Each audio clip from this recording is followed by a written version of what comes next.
Hello friends, स्वागत है एक बार फिर से आपका V star education YouTube channel पे। और आज का हमारा जो टॉपिक होने वाला है उसको बोलते हैं पेप्टाइड बॉन्ड। ये लेक्चर आपके लिए इम्पोर्टेंट है क्योंकि विदाउट इस लेक्चर के आपके रामचंद्रन प्लॉट समझ में नहीं आएगा। क्योंकि आज हम बात करेंगे पेप्टाइड बॉन्ड की, आज हम बात करेंगे टॉर्सन एंगल की, जिसको हम रामचंद्रन एंगल के नाम से भी जानते हैं या फिर हम उसको डाईहेड्रल एंगल के नाम से भी जानते हैं। ठीक है, तो आपको पता होगा कि जो आपका पेप्टाइड बॉन्ड होता है वो आपका प्रोटीन के अंदर पाया जाता है। तो आइए इसको पढ़ते हैं, इसकी प्रॉपर्टी क्या है, क्या क्या इसके कैरेक्टरिस्टिक्स हैं इस पेप्टाइड बॉन्ड के। ठीक है, तो आइए अपना लेक्चर हम स्टार्ट करते हैं। ठीक है, तो उससे पहले मैं आपको अमाइनो एसिड पढ़ा चुका हूँ कि अमाइनो एसिड क्या होते हैं, अमाइनो एसिड का क्लासिफिकेशन क्या होता है। और याद रखना, आपके काफ़ी सारे अमाइनो एसिड मिलकर के प्रोटीन का निर्माण करते हैं। जबकि अमाइनो एसिड जो मिलकर बने हुए होते हैं उसमें एक हाइड्रोजन ग्रुप रहता है, एक आपका अमीनो ग्रुप रहता है, एक कार्बोक्सिलिक ग्रुप रहता है, एक कार्बन अल्फा आपको मैंने बताया था, और एक आपकी आर चैन होती है। ठीक है, तो ये आपके अमाइनो एसिड का कॉन्स्टिट्यूट होता है। मैंने आपको बताया था कि पीआई को कैसे कैलकुलेट करते हैं। पीआई कैलकुलेट करने के लिए आपको मान लो अगर दो वैल्यू देता है तो आपको सिंपल सा ये फॉर्मूला रखना है, PK1 PK2 और आपको डिवाइड कर देना है 2 से। ठीक है, ये आपका डायप्रोटिक के लिए है। बट अगर आपको 3 वैल्यू दी गई होती है जिसमें PK1 PK2 एंड PKR दिया होता है, तो आपको उसमें क्या करना है, आपको कोई भी 2 वैल्यू लेनी है। वे 2 वैल्यू कौन सी लेनी है, या तो वे आपकी 7 से नीचे की वैल्यू हो या फिर 7 से ऊपर की वैल्यू हो। तो आपको वे 2 वैल्यू लेनी है। 2 वैल्यू को लेने के बाद उनको सम करो, यानी कि उनको जोड़ दो, फिर 2 से आप डिवाइड कर दो, यानी कि सेम यही फॉर्मूला अपना लो। बट याद रखना 2 वैल्यू या तो आपकी 7 से बड़ी हो या फिर आपकी 7 से नीचे हो। अगर नहीं समझ में आ रहा तो मेरे पिछले लेक्चर आपको देखना पड़ेगा जिसमें मैंने पीआई कैलकुलेशन की ट्रिक बता रखी है आपको। ठीक है, तो देखो ये आपके पीआई कैलकुलेशन है, बहुत अच्छे से मैंने आपको पढ़ा चुका हूँ। आगे बढ़ते हैं और अब जानते हैं जो हमारा मेन टॉपिक है, पेप्टाइड बॉन्ड। पेप्टाइड बॉन्ड कहाँ पर बनता है, पेप्टाइड बॉन्ड बनता है वो आपका प्रोटीन स्ट्रक्चर में। याद रखना, पेप्टाइड बॉन्ड कहाँ पर बनता है, प्रोटीन स्ट्रक्चर में। जब हम प्रोटीन स्ट्रक्चर देखते हैं तो हमें डिफरेंट टाइप की स्ट्रक्चर देखने को मिलती है। जैसे कि देखो इस डायग्राम को देखो आप, पहले आपकी प्राइमरी स्ट्रक्चर आती है, देन आपकी सेकेंडरी स्ट्रक्चर आती है, देन टर्सरी स्ट्रक्चर आती है। इसी में आपका मोटिफ डोमेन चलाता है। क्या होता है मोटिफ, क्या होता है डोमेन, हम बात करेंगे। देन आपका क्वाटनरी स्ट्रक्चर चली आती है। इस प्रोटीन में ही हम प्रोटीन की folding, unfolding, haemoglobin, myoglobin and आपके काफ़ी सारे जितने भी कर्व होते हैं वो सब पढ़ने वाले हैं। ठीक है, बट आज का जो हमारा सिंपल सा टॉपिक है पेप्टाइड बॉन्ड का। ठीक है, उस पेप्टाइड बॉन्ड को समझते हैं और वो बहुत ज़्यादा बेसिक होने वाला है इस प्रोटीन के लिए। अगर आपको पेप्टाइड बॉन्ड का ही नहीं पता होगा तो आप आगे प्रोटीन को नहीं समझ पाओगे। तो ये लेक्चर बड़े ध्यान से सुनना। अगर कोई कुछ बात समझ में ना आए तो आप कमेंट कर देना, या फिर आप हमारे व्हाट्सअप जो हमारा ग्रुप है उसको ज्वाइन कर सकते हो। लिंक मैं आपको डिस्क्रिप्शन में दे दूंगा हमारे व्हाट्सअप का, आप उसमें मुझसे डायरेक्ट कांटेक्ट करके पूछ सकते हो। ठीक है, तो देखो हमारा जो आज का टॉपिक है पेप्टाइड बॉन्ड। पेप्टाइड बॉन्ड कहाँ पर पाया जाता है, आपको पता होगा कि जो आपका प्रोटीन होती है वो डिफरेंट अमाइनो एसिड से मिलकर के बनी हुई होती है। लाइक आपका जैसे कि ये आपके अमाइनो एसिड है। ठीक है, अब ये आपस में मिले हुए होते हैं। एक अमाइनो एसिड दूसरे अमाइनो एसिड से मिला हुआ होता है, ये अमाइनो एसिड इस अमाइनो एसिड से मिला हुआ होता है।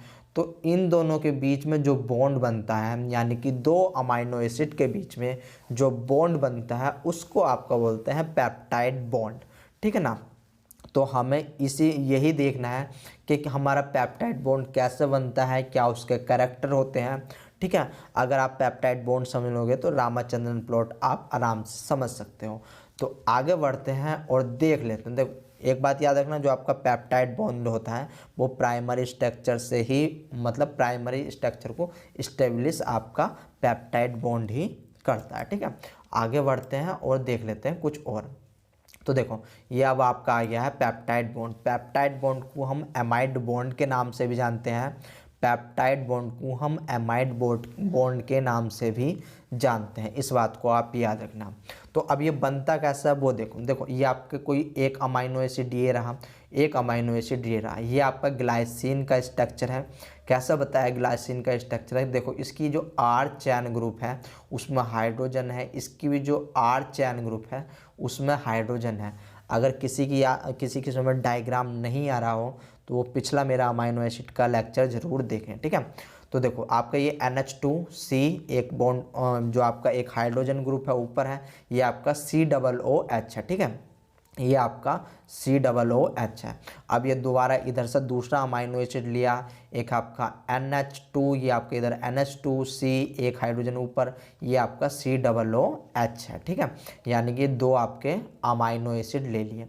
अब क्या होता है देखो, अब हम यहाँ पर जो हमारा कार्बोक्सिलिक ग्रुप होता है, कार्बोक्सिलिक ग्रुप को हम C+O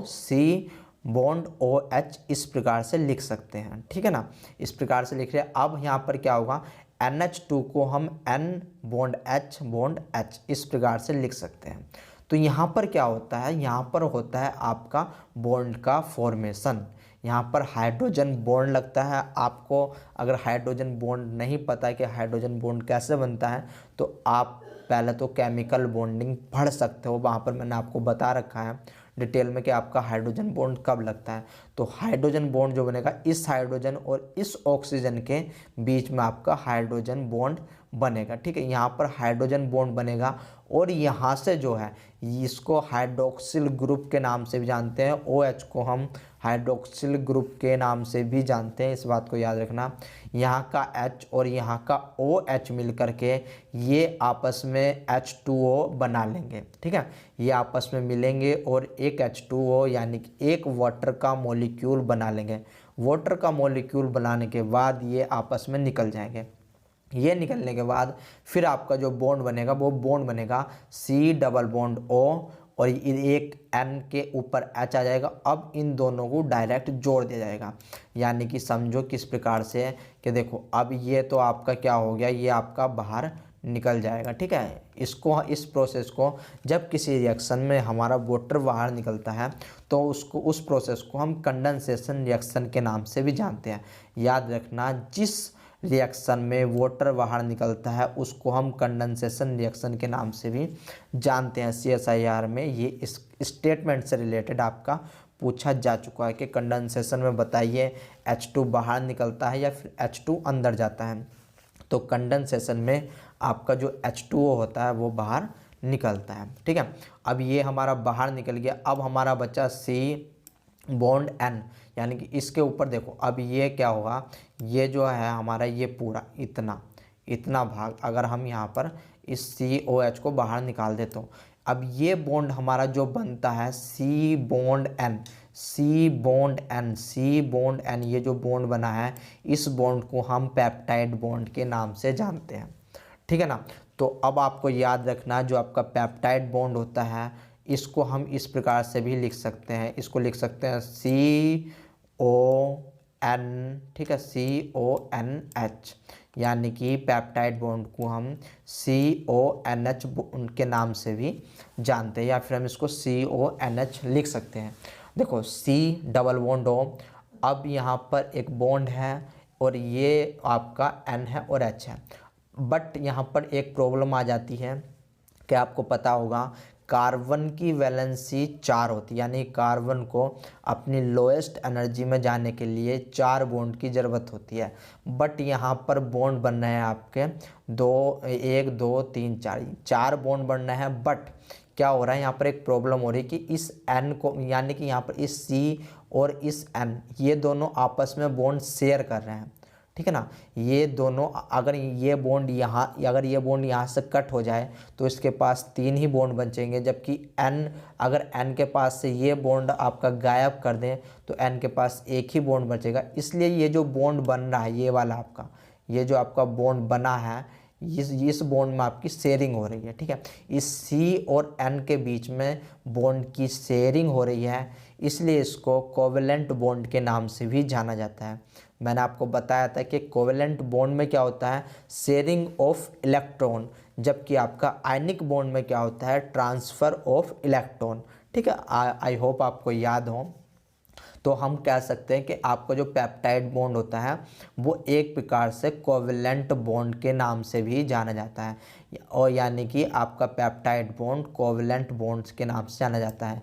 और बायोलॉजिकल सिस्टम में कोवेलेंट बॉन्ड जो होता है सबसे हार्ड, मतलब जो सबसे स्ट्रॉन्ग बॉन्ड के नाम से भी जाना जाता है। ठीक है, तो ये जो पेप्टाइड बॉन्ड या फिर एमाइड बॉन्ड कह सकते हो, ये एक स्ट्रॉन्ग बॉन्ड है, तो इस बात को कभी मत भूलना।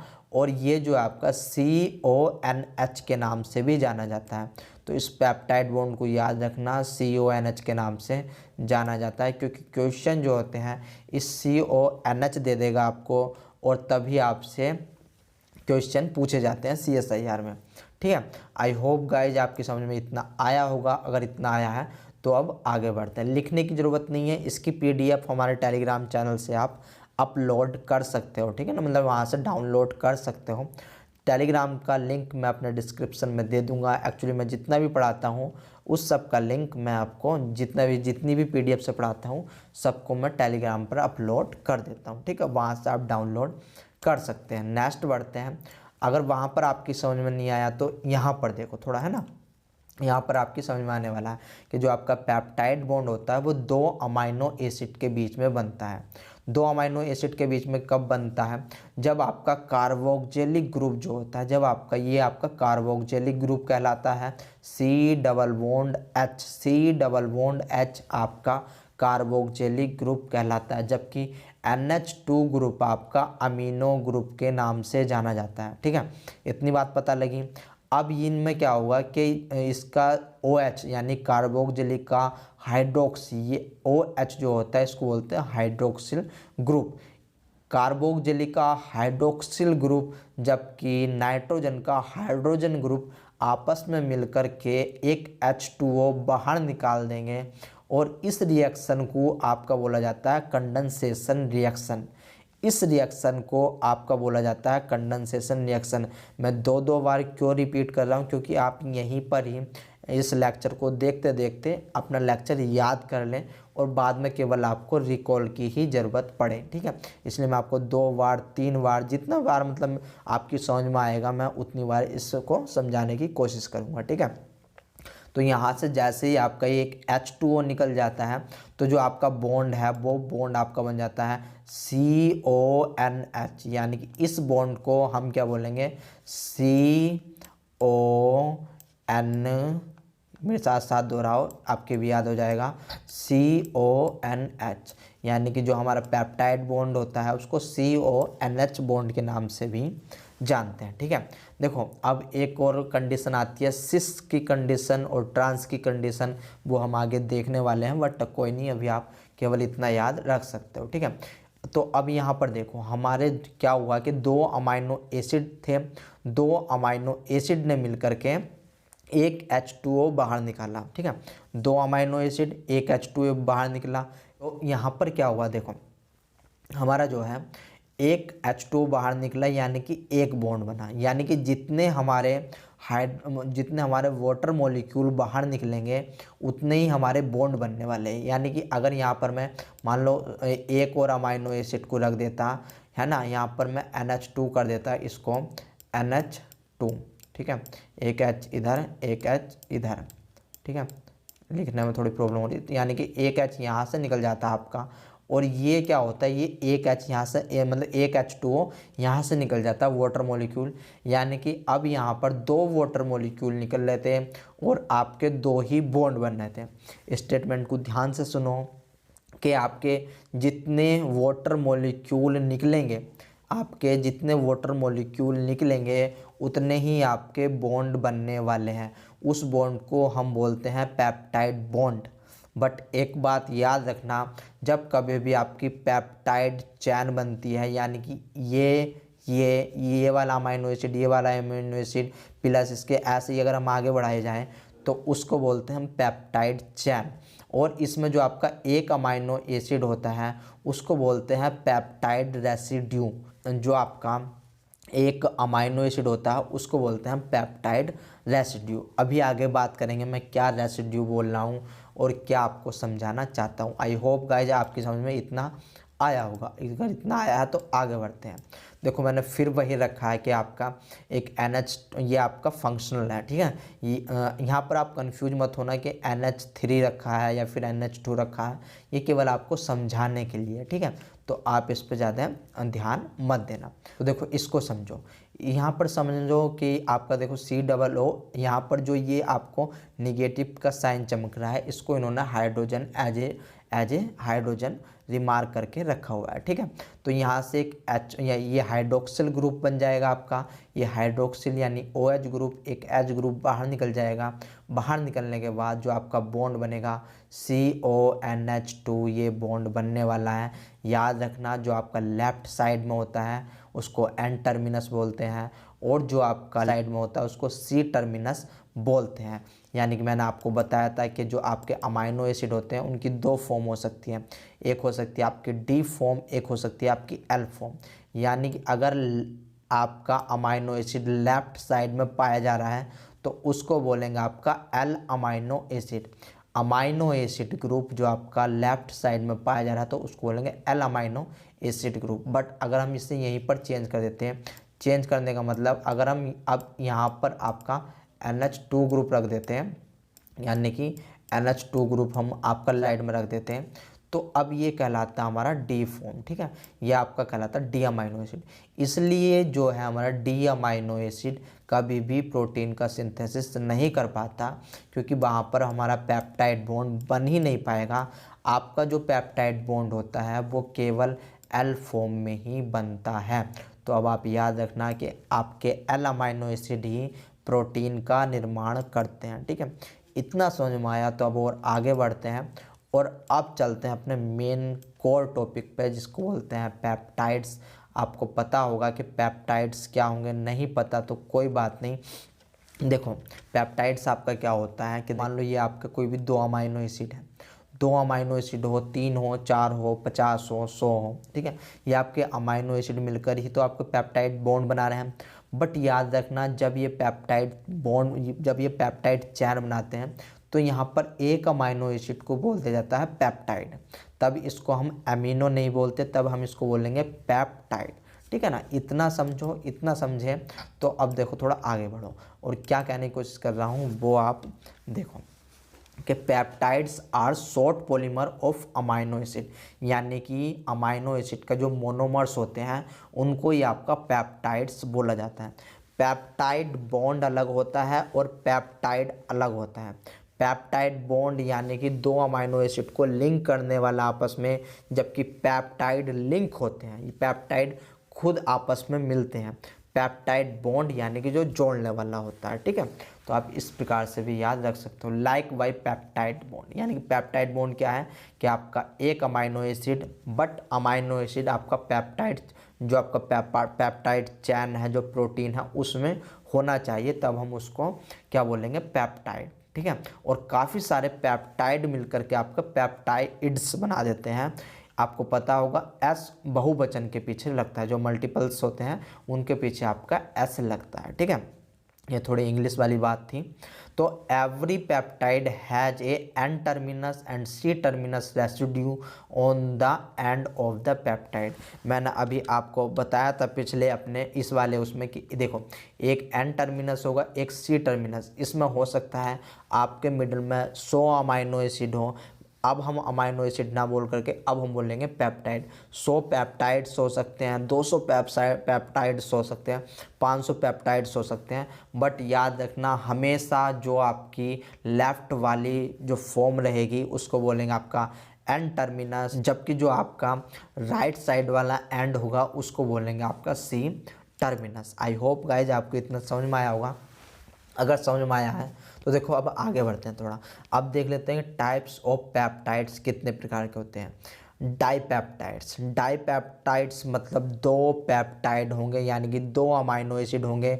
जब आपके 2 अमाइनो एसिड होंगे तो वहाँ पर बॉन्ड कितना बनने वाला है, 1। ध्यान से समझो कि amino acid link wide 1 peptide bond, आपके मतलब आपका एक अमाइनो एसिड दूसरा अमाइनो एसिड मिल करके एक पेप्टाइड बॉन्ड बना दे। जब ये पेप्टाइड बॉन्ड बना लेंगे तब आपका इसको बोलेंगे, इसको ये भी आपका पेप्टाइड्स बोला जाएगा, ये भी आपका पेप्टाइड्स बोला जाएगा, बट जो बॉन्ड बनना है उस बॉन्ड को बोलेंगे पेप्टाइड बॉन्ड। तो याद रखना, डाईपेप्टाइड में आपका एक पेप्टाइड बॉन्ड बनता है, ट्राईपेप्टाइड में आपका 2 पेप्टाइड बॉन्ड बनते हैं, ओलिगोपेप्टाइड में आपके मल्टीपल बॉन्ड बन सकते हैं, ठीक है ना। जबकि आपके पॉलीपेप्टाइड में more than 50 amino acid are linked by peptide bond. तो कभी कभी डाईपेप्टाइड आपका पूछा जाता है कि बताइए ट्राईपेप्टाइड डाईपेप्टाइड में आपके कितने बॉन्ड बनते हैं।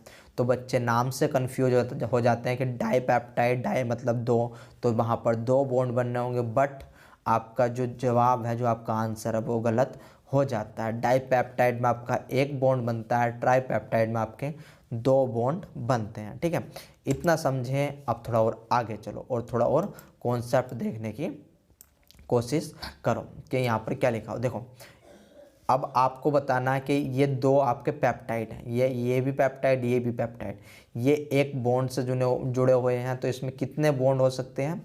देखने से पता चल रहा है कि आपका 1 बॉन्ड हो सकता है, यानी कि डाईपेप्टाइड 1 बॉन्ड।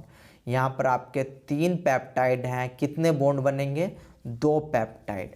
यहाँ पर आपका 1 2 3 4 5 6 पेप्टाइड हैं, तो कितने बॉन्ड बनेंगे, 5 बॉन्ड बनने वाले हैं, ठीक है ना। तो हम कह सकते हैं कि आपके जितने वाटर मॉलिक्यूल बाहर निकलेंगे उतने ही आपके पेप्टाइड बॉन्ड बनेंगे। यानी कि अगर आपका एक वाटर मॉलिक्यूल बाहर निकला है, 1 water removal then 1 peptide bond formation, ठीक है ना। यानी कि एक वाटर मॉलिक्यूल जब बाहर निकलेगा तो उससे एक पेप्टाइड बॉन्ड बाहर निकलेगा, ठीक है। तो हम कह सकते हैं कि n number water molecule remove हुए तो उतने ही n नंबर पेप्टाइड बॉन्ड आपके बनने वाले हैं, ठीक है। तो चैन में याद रखना, अब ये 2 फॉर्म हो सकते हैं, ये तो आपको चैन फॉर्म दिख रही होगी, ठीक है ना। तो चैन में हमने कह दिया कि टोटल पेप्टाइड नंबर, ये आपके पेप्टाइड है, याद रखना ये आपके पेप्टाइड है, टोटल पेप्टाइड नंबर जितने होंगे अगर -1 कर दें तो हमें पेप्टाइड बॉन्ड मिलने वाले हैं। किस प्रकार से, देखो कंफ्यूज होने का कोई यहाँ पर चांस नहीं है। हमने कहा पेप्टाइड नंबर, इस वाले में देखो पेप्टाइड नंबर कितना है, 1 2 एंड 3। यहाँ पर बॉन्ड कितने बनना है, 1 एंड 2, ठीक है, 2 बॉन्ड बनना है। तो सीधा से हिसाब है 3 - 1 बराबर 2, ठीक है। ये अभी तो क्या है कि आपको लग रहा होगा इजी, बट जब काउंटिंग 1000 में आती है, 20,000 में आती है, तब बच्चे कंफ्यूज हो जाते हैं, ठीक है। तो यहाँ पर इसका आंसर आ रहा है 2। यानी कि हम कह सकते हैं कि टोटल पेप्टाइड नंबर, जो आपके टोटल पेप्टाइड नंबर होते हैं, -1 इजिकल टू पेप्टाइड बॉन्ड बनते हैं, ठीक है। तो ये लाइन एज इट याद रखनी है आपको। बट ये तो हमने बात करी चैन में कि, ठीक है, ये आपको चैन का फॉर्मेशन दिख रहा होगा, but what about circular form, circular form में क्या होने वाला। तो याद रखना, सर्कुलर फॉर्म में जितने हमारे पेप्टाइड नंबर होंगे उतने ही हमारे पेप्टाइड बॉन्ड बनेंगे और उतने ही हमारे वाटर मॉलिक्यूल बाहर निकलेंगे। नहीं यकीन आ रहा, देखो गिनो 1 2 3 4 5 6 7 8, यहाँ पर हमारे 8 पेप्टाइड हैं। तो हमारे देखो ये फॉर्म है सर्कुलर और हमारे 8 पेप्टाइड हो रहे हैं, तो हमारे पेप्टाइड बॉन्ड भी 8 ही बनेंगे। नहीं यकीन आ रहा, गिन लो 1 2 3 4 5 6 7 8। तो यहाँ पर हमारे 8 पेप्टाइड बॉन्ड बन गए हैं। तो याद रखना, चैन के लिए -1 हो जाएगा, जबकि आपका सर्कुलर के लिए जितने पेप्टाइड हैं उतने आपके पेप्टाइड बॉन्ड बने हुए नज़र यहाँ पर आएंगे। क्यों बता रहा हूँ मैं आपको ये, क्योंकि CSIR में ये पूछा गया है और CSIR ऐसे ही आपको घुमावदार क्वेश्चन देते हैं। वो कहते हैं ना कि मेरा 2 नंबर से रह गया, 4 नंबर से रह गया, मैं पिछले 3 साल से तैयारी कर रहा हूँ। तो देखो वे थियरी सब कुछ पढ़ लेते हैं, बट जो कॉन्सेप्ट है सीखने वाला वो नहीं पढ़ पाते, और क्वेश्चन यहीं से आते हैं। जब आप क्वेश्चन सॉल्व करोगे तो आपको क्वेश्चन यहीं से मिलने वाले हैं। तो इस चीज़ को मत भूलना, ठीक है। आगे बढ़ते हैं, थोड़ा और देख लेते हैं अब देखो पेप्टाइड बॉन्ड तो हम पढ़ ही रहे हैं, हम थोड़ी इसकी प्रॉपर्टी देख लेते हैं कि it is a covalent chemical bond formed between two molecule.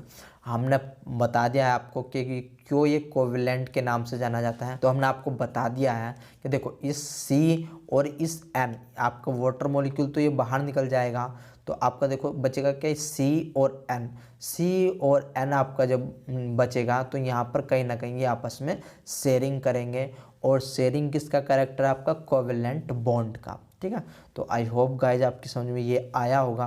अगर देखो पहली बार पढ़ रहे हो तो आपको 2 बार 3 बार पढ़ना पड़ेगा, क्योंकि एक बार में कोई इस धरती पर विद्वान नहीं है, ठीक है ना, कि वो एक बार में याद कर ले। We are a normal human being, ठीक है, तो हमें बार बार और टाइम टाइम पर चीज़ों को रिवाइज करने की ज़रूरत होती है। ठीक है, there is the interaction of carboxylic group of one molecule with the amino group other molecule. मैंने आपको बताया कि ये कार्बोक्सिलिक ग्रुप है, ये अमाइनो ग्रुप है, ये आपस में मिलेंगे। एक वाटर मॉलिक्यूल अगर बाहर निकला, एक वाटर मॉलिक्यूल अगर बाहर निकला, उस रिएक्शन को कंडेंसेशन रिएक्शन के नाम से जाना जाता है। तब आपका पेप्टाइड बॉन्ड का फॉर्मेशन होगा। ये देखो, ये आपका पेप्टाइड बॉन्ड का फॉर्मेशन हो रहा है, और 2 अमाइनो ने मिल करके एक डाईपेप्टाइड बना दिया है आपका। ठीक है ना, यही मैं आपको समझाता हुआ आ रहा हूँ इतनी देर से। बट क्या होगा अगर हम इस प्रोसेस को रिवर्स करते हैं, याद रखना ये प्रोसेस रिवर्सिबल होता है। ठीक है, जब हम इस प्रोसेस को रिवर्स करते हैं तब यहाँ पर क्या होता है, एक वाटर मॉलिक्यूल की ज़रूरत होती है, और जिस रिएक्शन में वाटर मॉलिक्यूल की ज़रूरत होती है उसको बोलते हैं आपका हाइड्रोलाइसिस रिएक्शन। ठीक है ना, तो आपको नाम याद रखना है, कंडेंसेशन में क्या हो रहा है, हाइड्रोलाइसिस में क्या हो रहा है, ये बात आपको याद रखनी है। ठीक है, इसके बाद peptides bond are polar and partially positive. इस लाइन का क्या मतलब है, तो देखो इस लाइन का मतलब हम आगे समझते हैं। ठीक है, बट यहाँ पर एक बात याद रखना कि जो आपका पेप्टाइड बॉन्ड होता है, it is an endergonic process. जो आपका कंडेंसेशन रिएक्शन होती है एक एंडरगोनिक जो है प्रोसेस होता है। एंडरगोनिक मतलब जिसको एनर्जी की ज़रूरत पड़ती है, और जिसको एनर्जी की ज़रूरत पड़ती है उसको हम क्या बोलते हैं, उसको बोलते हैं इस नॉन स्पॉन्टेनियस प्रोसेस। यानी कि जिस रिएक्शन को कराने के लिए हमें एनर्जी की ज़रूरत पड़ती है उस रिएक्शन को हम क्या बोलेंगे, उसको बोलेंगे नॉन स्पॉन्टेनियस प्रोसेस। ठीक है, NP, यानी कि इसको याद रख लेना, मैं शॉर्ट फॉर्म में यहाँ पर लिख रहा हूँ। ठीक है, NP यानी कि नॉन स्पॉन्टेनियस प्रोसेस। ठीक है ना, और जो आपका प्रोसेस होता है उसका नाम होता है एंडरगोनिक। तो यहाँ पर कितनी एनर्जी की ज़रूरत हो रही है, वो हो रही है आपकी डेल्टा G, यानी कि total energy plus 21 kilo joule per mole. एक आपका जब एक कंडेंसेशन यानी कि एक वाटर मॉलिक्यूल बाहर निकलेगा तो उसके लिए आपको 21 किलो जूल पर मोल की एनर्जी देनी पड़ेगी। तो इस बात को भी आपको याद रखना है। ठीक है, आगे बढ़ते हैं और कुछ और देख लेते हैं कि क्या क्या पेप्टाइड बॉन्ड के कैरेक्टर होते हैं। कि it has a partial double bond character. Partial double bond का क्या मतलब है हम अभी बात करने वाले हैं आगे। ठीक है, तो दिक्कत लेने वाली कोई बात नहीं है कि पार्शल डबल बॉन्ड क्या होता है, रेजोनेंस क्या होता है। ठीक है, तो हम अभी बात करेंगे। इसके बाद prevent free rotation around the bond. तो देखो आप देख ही लो और थोड़ा समझ ही लो पहला, क्योंकि आप कंफ्यूज हो उस बात से कोई फ़ायदा नहीं है। तो मैं आपको पीछे ही समझा देता हूँ किसी भी स्लाइड को लेकर के। मान लो आप इसमें समझो, ठीक है, कि आपका पार्शल डबल बॉन्ड क्या होता है। तो ये जो आपका C डबल बॉन्ड O चमक रहा है, तो ये तो आपका डबल बॉन्ड है। बट यहाँ पर क्या होता है कि इस पेप्टाइड बॉन्ड के पास रेजोनेंस की प्रॉपर्टी होती है। बात को बड़े ध्यान से सुनना, इस पेप्टाइड बॉन्ड के पास रेजोनेंस की प्रॉपर्टी होती है। और रेजोनेंस में क्या होता है आपका कि जो आपके बॉन्ड होते हैं, मान लो ये डबल बॉन्ड है, तो ये डबल बॉन्ड उठ करके कहीं और चला जाएगा। यानी कि ये जो आपका डबल बॉन्ड बना है इसमें से ये एक बॉन्ड उठ करके कहीं और चला जाएगा। यानी कि समझो आपका देखो कोई रिएक्शन थी, मैं सही से लिख लेता हूँ इसको, पहले थोड़ा इरेज कर देता हूँ। ठीक है, तो डोंट वरी, आप ज़्यादा टेंशन वाली बात मत लो। ठीक है, तो देखो अब इसको आपको समझना होगा थोड़ा सा, एक सेकेंड। तो देखो आपका कोई ये मान लो कोई सी था, ठीक है, सी डबल बॉन्ड सी, आपका इधर भी मैंने एक ओ कर दिया, ठीक है। तो अब देखो क्या होगा कि अब इनको सबको अपनी वैलेंसी पूरी करनी है, इस सी को भी बैलेंसी पूरी करनी है, इस सी को भी बैलेंसी अपनी पूरी करनी है, और इस ओ को भी अपनी बैलेंसी पूरी करनी है। तो जो ये डबल बॉन्ड बना है, ये बॉन्ड फुदक के कभी इधर आ जाएगा, कभी वापसी हो जाएगा, कभी इधर आ जाएगा, कभी इधर आ जाएगा। यानी कि जो यहाँ पर बॉन्ड है, जो इलेक्ट्रॉन है, उसका रीलोकलाइजेशन होगा, उसका रीलोकलाइजेशन होगा। यानी कि रीलोकलाइजेशन मतलब कभी वो यहाँ पर, कभी यहाँ पर, कभी यहाँ पर, कभी यहाँ पर, और ये निरंतर ये प्रोसेस चलता रहता है। इसी कारण क्या होता है, यहाँ पर जो होता है पेप्टाइड जो होता है पार्सली डबल बॉन्ड होता है। यानी कि अभी तो ये बॉन्ड यहाँ पर था, बट कुछ ही सेकंड के बाद, मिली सेकंड के बाद ये बॉन्ड यहाँ पर आ जाएगा, ये बॉन्ड फिर वापस चला जाएगा जैसे इसको ज़रूरत पड़ेगी, बट फिर कुछ देर बाद फिर यहाँ पर आ जाएगा। यानी कि इसलिए इस प्रॉपर्टी को इलेक्ट्रॉन जब आपका बॉन्ड एक जगह से दूसरी बॉन्ड जाता है, उस प्रोसेस को रीलोकलाइजेशन कहते हैं, और इस प्रॉपर्टी को आपका रेजोनेंस बोल देते हैं, ठीक है। तो अब याद रखना रेजोनेंस क्या होता है कि रीलोकलाइजेशन ऑफ इलेक्ट्रॉन, ठीक है, रीलोकलाइजेशन ऑफ इलेक्ट्रॉन, उसको बोल देते हैं आपका क्या बोलेंगे, रेजोनेंस, ठीक है। तो इस कारण से जो आपका पेप्टाइड बॉन्ड होता है वो पार्सली मतलब अधूरा, पार्सली डबल बॉन्ड, ठीक है, अधूरा दोहरा बॉन्ड, दोहरा बंद, हिंदी में अधूरा दोहरा बंद के नाम से शायद इसको बोला जाएगा, ठीक। आई होप गाइज आपकी समझ में ये आया होगा। अगर आपकी समझ में आया है तो बता दीजिए, नहीं आया तो मैं इसको आपको दोबारा बता दूंगा। बट आपकी समझ में अब ये आ जाना चाहिए कि जब इलेक्ट्रॉन रीलोकलाइज होता है ड्यू टू अपनी बैलेंसी, जो यहाँ पर जो भी आपका जैसे कार्बन है, नाइट्रोजन है, जो भी एटम है, यहाँ पर इनको अपनी बैलेंसी पूरी करनी होती है। इस कारण से ये जो आपका बॉन्ड होता है ये रीलोकलाइज होता है, ठीक है ना, और इस रीलोकलाइजेशन को ही आपका रेजोनेंस बोला जाता है, ठीक है। इसलिए ये जो बॉन्ड होता है आपका पार्सली डबल बॉन्ड के नाम से भी जाना जाता है। आई होप गाइज आपकी समझ में ये आया होगा। अगर आपकी समझ में ये आया तो अब थोड़ा देखो, अब बढ़ते हैं थोड़ा और आगे कि it has parcel double bond. मैंने आपको बता दिया कि पार्सल डबल बॉन्ड क्या होने वाला है आपका, ठीक है ना, शॉर्टर देन सिंगल बॉन्ड। मैंने आपको बताया था जब केमिकल बॉन्डिंग पढ़ा रहा था कि आपका जो दो बॉन्ड होते हैं, दो बॉन्ड मतलब लेंथ का उतना ही कम होना, लेंथ का उतना ही कम होना, ठीक है। तो लेंथ जब कम रहेगी तो बॉन्ड स्ट्रॉन्ग रहेगा आपका। इसके बाद prevent free rotation around the bond, यानी कि रेस्ट्रिक्शन रोटेशन होने वाला है। मैंने आपको एक बात और बताई थी कि अगर आपके डबल बॉन्ड आ जाते हैं, सिंगल बॉन्ड था तो आप उसको कैसे भी घुमा सकते थे, सिंगल बॉन्ड था तो आप उसको कैसे भी घुमा सकते थे, मतलब आपका अगर ये सिंगल बॉन्ड है, ये आपका सिंगल बॉन्ड है तो आप इसको कैसे भी घुमा सकते हो। बट वहीं पर अगर ये आपका डबल बॉन्ड हो जाएगा, मान लो ये आपका डबल बॉन्ड है, तो जब आप इसको घुमाओगे इस प्रकार से, जब आप इसको घुमाओगे तो यहाँ पर आपको एक प्रकार की रोटेशन यानी कि प्रतिबंध देखने को मिलेगा। ये आप घूमेगा नहीं, ये आपस में टकराएंगे, ठीक है। तो आप इसको घुमा मतलब कंप्लीट नहीं घुमा सकते, आपका ये थोड़ा अधूरा ही घूमेगा। यानी कि यहाँ पर जो आपकी रेस्ट्रिक्शन हो जाती है, रोटेशन रेस्ट्रिक्शन हो जाती है, यानी कि जो घुमाव है वो रेस्ट्रिक्शन हो जाता है। यहाँ पर आप इसको देख सकते हो, आप खुद भी करके देख सकते हो, ठीक है। इसके बाद क्या है कि maximum absorbance is at 190 nanometre. याद रखना जो ये आपका पेप्टाइड बॉन्ड होता है, इस पर जब आपके जो एब्जॉर्प्शन होता है, आप कह सकते हो कि यूवी का एब्जॉर्प्शन वो कहाँ पर होता है, 190 नैनोमीटर।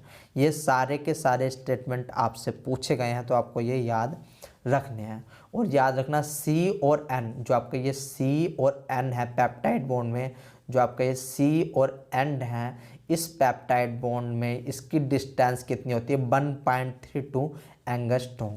इसकी लेंथ भी याद रखना, लेंथ भी आपसे पूछी जाती है, ठीक है, ये आपके काम की है, लेंथ याद रखना। इस सी और एन के बीच में जो आपकी लेंथ होती है वो होती है 1.32 एंगस्ट्रॉम। और यहाँ पर इस बॉन्ड के फॉर्मेशन में जो एनर्जी लगती है वो होती है आपकी 21 किलो जूल पर मोल। इसलिए एक एंडरगोनिक रिएक्शन होती है, याद रखना एंडरगोनिक रिएक्शन होती है, नॉन स्पॉन्टेनियस रिएक्शन होती है।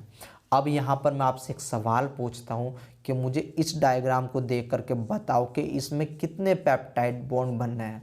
थोड़ा वीडियो को पॉज करो, देखो पेप्टाइड बॉन्ड कितने बनना है, ठीक है ना इसमें, और कमेंट में करके मुझे कमेंट में ज़रूर आपके जो है आंसर चाहिए, ठीक है। तो एक कोड याद रख लेना एनसीसी। मैं आपको बता देता हूँ एक ये एनसीसी क्यों रखा है मैंने, कि देखो एक एनसीसी यानी कि यहाँ पर एक अमाइनो एसिड ये पूरा हो जाता है, दूसरा अमाइनो एसिड एक एनसीसी यानी कि दूसरा अमाइनो एसिड, ठीक है, एक एनसीसी ये आपका तीसरा अमाइनो एसिड, ठीक है। तो आप मुझे बताइए कि यहाँ पर कितने बॉन्ड का फॉर्मेशन हो रहा है। सवाल इजी हो या फिर आपका हार्ड हो, आपको जवाब जरूर देना है, ठीक है, जो भी आपका आंसर आ रहा है। नेक्स्ट बढ़ते हैं। अब एक फॉर्म आती है सिस एंड ट्रांस कन्फर्मेशन। हो सकता है आपको पता हो, बचपन से पढ़ते हो जा रहे होंगे कि सिस फॉर्म क्या होती है, ट्रांस फॉर्म क्या होती है। जिसे नहीं पता कोई बात नहीं, वो मेरे जैसा है, तो हम पढ़ेंगे सिस एंड ट्रांसफॉर्म क्या होती है। तो देखो, जब आपके कोई दो बॉन्ड एक साथ यानी कि या तो भी ऊपर हो या फिर नीचे हो, जैसे क्लोराइड आपके आपस में ऊपर की साइड में ही है, हाइड्रोजन एक साथ ही है, तो यानी कि साथ साथ होना है, मतलब सिस फॉर्म का बनना, ठीक है। बट यहाँ पर देखो क्लोराइड हाइड्रोजन अपोजिट साइड में बनना है और डायगोनल बनना है, ठीक है। अगर किसी को ना पता हो डायगोनल क्या होता है, तो देखो नॉर्मल डायगोनल कुछ नहीं होता है यार। डायगोनल मतलब इस प्रकार से अगर काट दो तो ये आपका डायगोनल हो जाता है, तो ठीक है। तो आपका देख रहे होंगे कि डायगोनल ग्रुप हो रहा है इसमें, यानी कि एक क्लोराइड यहाँ पर, एक क्लोराइड यहाँ पर, तो इसको बोल दिया आपका ट्रांसफॉर्म। नहीं समझ में आया कोई बात नहीं, दूसरा समझो। देखो यहाँ पर क्या है कि हाइड्रोजन आपस में मिल रहे हैं, हाइड्रोजन आपस में मिल रहे हैं, इसलिए इसको बोल दिया सिस फॉर्मेशन। जबकि यहाँ पर हाइड्रोजन डायगोनल हो गए हैं, उसको बोल दिया ट्रांस कन्फर्मेशन, ठीक है। तो आप इस बात को याद रखना। अब आपका काम है कि जो आपने जो वीडियो की क्वालिटी है उसको इंक्रीज करो, और ये क्वेश्चन है, अब आप मुझे इसमें आंसर बताओ कि 1 सही है, V सही है, C सही है, या फिर आपका D सही है, ठीक है। तो इसका जवाब भी आप मुझे नीचे कमेंट कर सकते हो। नेक्स्ट चलते हैं और अब देख लेते हैं आपके इम्पोर्टेंट जो टॉपिक है उसको, टॉर्सल एंगल, या फिर इसको हम डाइहेड्रल एंगल के नाम से भी जानते हैं, रामचंद्रन एंगल के नाम से भी जानते हैं, या फिर रामचंद्रन प्लॉट एंगल के नाम से भी जाना जाता है। रामचंद्रन, थोड़ी स्पेलिंग एरर है तो स्पेलिंग पे मत जाना, ठीक है। मुझे खुद अपने हाथों से टाइप करनी पड़ती है तो जल्दी में ऐसा हो जाता है। तो देखो सबसे पहले देख लेते हैं कि टॉर्सन एंगल आपका होता है क्या है, कि a dihedral angle is the angle between two intersecting planes और हाफ प्लेन्स। क्या कह रहा है, ये कहने का मतलब क्या है कि देखो जो भी आपका डाइहेड्रल एंगल होता है या फिर टॉर्सन एंगल होता है, वो क्या होता है कि दो इंटरसेक्शन होते हैं, यानी देखो एक इस प्रकार समझो, एक ये सी और एक ये एन, दोनों ग्रुप अलग हैं, इनके बीच में जो भी आपका एंगल बन रहा होगा, ठीक है, जो भी आपका एंगल बन रहा होगा उसको बोलेंगे सिंपल सा डाइहेड्रल। डाई का मतलब दो, हेड्रल एंगल यानी कि दो ग्रुप के बीच में जो आपका एंगल बन रहा है उसको बोलेंगे डाइहेड्रल एंगल। इम्पोर्टेंट है, याद रखना पड़ेगा आपको। अब इसमें काफ़ी सारे बॉन्ड आते हैं, जैसे ओमेगा हो गया आपका, फाई हो गया, साई हो गया, तो ये बात आपको याद रखने वाली है। यहाँ पर हम थोड़ा ओमेगा के बारे में जान लेते हैं कि ओमेगा कहाँ पर बनता है, क्योंकि हम पढ़ रहे हैं पेप्टाइड बॉन्ड, साई और फाई बॉन्ड भी हम देखने वाले हैं। तो यहाँ पर कंफ्यूज मत होना कि मैंने ओमेगा यहाँ पर क्यों रख दिया। यहाँ पर रखने को मैं फाई और साई भी रख सकता था, लेकिन मैंने ओमेगा इसलिए रखा क्योंकि हम पेप्टाइड बॉन्ड पढ़ रहे हैं, ठीक है ना। तो देखो पेप्टाइड, ये जो आपका ओमेगा बॉन्ड होता है ये आपका कहाँ पर बनता है, सी और एन के बीच में जो आपका एंगल होता है, सी और एन के बीच में जो आपका एंगल होता है उसको बोलते हैं आपका ओमेगा एंगल या फिर टॉर्सन, ठीक है ना। तो ओमेगा आपका कहाँ बनना है, सी और एन के बीच में, जो आपका पेप्टाइड के बीच में, जो आपका पेप्टाइड में भी आपका सी और एन के बीच में जो ओमेगा बन रहा है वो यहाँ पर बन रहा है। तो आपको ये जगह आपको ये प्लेस याद रखनी है, ठीक है। Major over the peptide bond, यानी कि पेप्टाइड बॉन्ड के अंदर इस ओमेगा को हम मेजर करते हैं। याद रखना इसका जो रोटेशन होता है आपका 0 डिग्री हो सकता है या फिर 180 डिग्री हो सकता है। अगर 0 डिग्री हुआ तो सिस कॉन्फ़िगरेशन, 180 डिग्री हुआ तो इसको बोलते हैं ट्रांस कॉन्फ़िगरेशन, ठीक है। तो आप ये जरूर याद रखना कि 0 डिग्री पे सिस कॉन्फ़िगरेशन और 180 डिग्री पे ट्रांस कॉन्फ़िगरेशन। एक बात और आ जाती है, आप कह सकते हो कि steric hindrance is more in cis configuration than the trans because of more steric hindrance between R group. अब ये स्टेरिक हिंड्रेंस क्या वाला होती है, तो देखो जब कोई भी आपके दो ग्रुप, मान लो ये आपका कोई बॉन्ड, ये आपका एक अमाइनो एसिड, ये एक अमाइनो एसिड है, मेरी जो कोनी है उसको आप समझ सकते हो कि आपकी आर चैन। अब ये आर चैन आपस में जब ये मिलनी स्टार्ट हो जाएंगी इस प्रकार से, तो इनके बीच में जो ये मिलाप हो रहा है, ये टकरार हो रही है, इसको बोलेंगे आपका स्टेरिक हिंड्रेंस। यानी कि जब आपके कोई भी दो ग्रुप होते हैं उनके बीच आपस में टकराव होता है तो उसको बोलते हैं स्टेरिक हिंड्रेंस। तो इन्होंने यही कहा कि स्टेरिक हिंड्रेंस जो दो ग्रुपों में जो टकराव है is more in cis configuration. Cis configuration में आपका टकराव ज़्यादा होता है,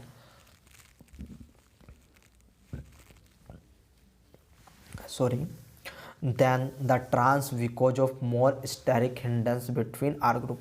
यानी कि जो सिस कॉन्फ़िगरेशन होती है आपकी, उसमें जो होता है आर ग्रुप या फिर साइड चैन ग्रुप आपके ज़्यादा ही पास में आ जाते हैं, जबकि अगर हम ट्रांस फॉर्म में अगर उसको रखें तो वहीं पर आपके जो आर ग्रुप हो जाते हैं, एक यहाँ पर एक यहाँ पर, यानी कि आपका डायगोनल इस प्रकार से बन जाता है। लेकिन जब हम सिस करेंगे तो वो इस प्रकार से ये टकराएंगे, ठीक है, आपस में इसके पोल टकराएंगे।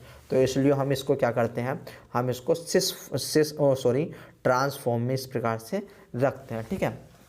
तो यही कहा गया है। तो याद रखना ट्रांस कॉन्फ़िगरेशन हमारी एक्टिव होती है और ट्रांस कॉन्फ़िगरेशन ही ओमेगा में हमें देखने को मिलती है। ये देखो आपको ट्रांस यानी कि इसका जो H है वो इधर की साइड में, इसका वो इधर की साइड में, ये आपका ट्रांसफॉर यानी कि ट्रांस कॉन्फ़िगरेशन है, ठीक है ना। तो आपको इतनी बात समझ में आई, तो अब आगे बढ़ते हैं। इन जनरल जो सिस एंड ट्रांस रेशो है आपका वो 1:1000 मिलता है। यानी कि सिस का जो अमाउंट होता है 1 होता है ट्रांस के मुकाबले में, यानी कि ट्रांस फॉर्म आपकी 1000 बार मिल रही है जबकि सिस फॉर्म आपकी केवल 1 बार ही मिलती है, ठीक है। तो ये रेशो आप याद रखना है। इसके बाद trans configuration is more stable. हमने बात की है कि ट्रांस जो आपकी कॉन्फ़िगरेशन है वो मोर क्यों है, क्योंकि जो उसमें आर ग्रुप है वो डिफरेंट पोजीशन पर बनना है, and common than the cis configuration because of the less steric hindrance, ठीक है। इतना समझ में आया तो बहुत अच्छी बात है। अब और थोड़े और हम एंगल को भी देख लेते हैं कि देखो इस C और इस C के बीच हमारा बनता है साई बॉन्ड। याद रखना C और C का प्रोनाउंसिएशन निकल रहा है C के बीच बनना हमारा साई जो हमारा बॉन्ड है वो बनना है, जबकि हमारा NC जो हमारा यहाँ पर इन्होंने इस उसमें डायग्राम में बनाया नहीं है, बट अगर आप यहाँ पर N रखोगे तो इस N और इस N यानी कि अमीनो ग्रुप और जो आपका कार्बन अल्फ़ा, ये कार्बन अल्फ़ा है, ये आपका अमीनो है, इस N और इस C के बीच अमीनो ग्रुप और कार्बन अल्फ़ा के बीच आपका 5 बॉन्ड बनना, 5 एंगल बनना है, जबकि इस कार्बन अल्फ़ा और कार्बोक्जिलिक ग्रुप के बीच में आपका साई ग्रुप जो है आपका साई एंगल बन रहा है, जबकि आपका इस पेप्टाइड बॉन्ड के अंदर जो पेप्टाइड बॉन्ड है उसमें भी C और N के बीच ओमेगा बन रहा है। और याद रखना एक बॉन्ड इन्होंने नहीं दिया जो आपका C अल्फ़ा और R के बीच होता है, C अल्फ़ा और R के बीच आपका काई बॉन्ड बनता है, ठीक है। तो आप इस बात को मत भूलना, ये आपका काई है। एक्चुअली मेरे से काई इस माउस से सही से बन नहीं पा रहा, इसको बोलते हैं आपका CHI काई, ठीक है ना, CH काई। तो इस C और इस R के बीच आपका काई ग्रुप बनता है। ठीक है, तो आप इस बात को याद रख सकते हो और आपको ये चारों एंगल रामाचंद्रन प्लॉट के लिए याद रखने पड़ेंगे। ठीक है, आई होप गाइज आपके समझ में ये आया होगा। अगर ये समझ में आया है तो देखो मैंने कुछ और रखे, इसको आप अपनी तरफ से समझ सकते हो कि C और N के बीच यहाँ पर C और C के बीच साई बनेगा और इस C और N के बीच आपका फाई बनेगा, जबकि आपका जो पेप्टाइड बॉन्ड है इस N और C के बीच आपका ओमेगा बनेगा। एक काई ग्रुप और बनता है, याद रखना काई एंगल कब बनेगा, जब आपका R चैन होगी और C अल्फा, यानी कि C अल्फा और R के बीच काई एंगल आपका बनता है। ठीक है, आगे चलते हैं और थोड़ा और देख लेते हैं कि पेप्टाइड बॉन्ड फॉर्मेशन इन प्रोलीन किस प्रकार से होता है। For proline residue the cycle nature of the side chain means the both configuration have move more equivalent energy. यानी कि देखो ये आपकी एक प्रोलीन की स्ट्रक्चर है। प्रोलीन में क्या होता है कि एक आपकी साइक्लिक ग्रुप पाया जाता है, यानी कि साइक्लिक स्ट्रक्चर आपकी पाई जाती है और यहाँ पर NH2 ना पा करके यहाँ पर NH पाया जाता है। याद रखना यहाँ पर NH2 नहीं पाया जाता, NH पाया जाता है, इसलिए इसको इम्यूनो ग्रुप के नाम से भी जाना जाता है।